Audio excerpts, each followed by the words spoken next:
How to add and switch between multiple accounts on Instagram. Well, let me show you how it's done. So first up, you go to Instagram, and over here when you click on your username on the top left corner, you can see that currently this device of mine has 3 active accounts.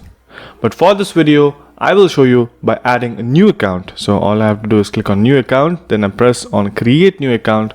And in the olden days, before this, that Instagram, you needed an email or your phone number in order to start this process of making a new account.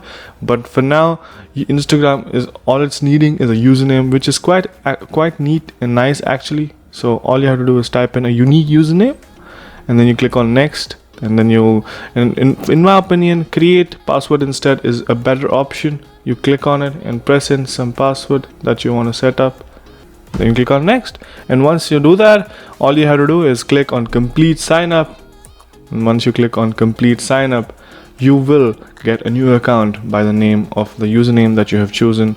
For now, I will skip linking my account or linking my current new Instagram account with Facebook, as this is a tutorial video. I will skip these, and once you skip these or you put in your details, that's pretty much it. A new account has been created. Now, if you want to switch back to your original account, all you have to do is click on your profile, and you can switch between new accounts and old accounts like this. So I hope you guys like this tutorial. If you did, please make sure you comment down below on what next videos we should make. And if you like the video, click on the like button. And overall, if you liked everything, please make sure you subscribe to the channel. And yeah, that's pretty much it. Bye bye.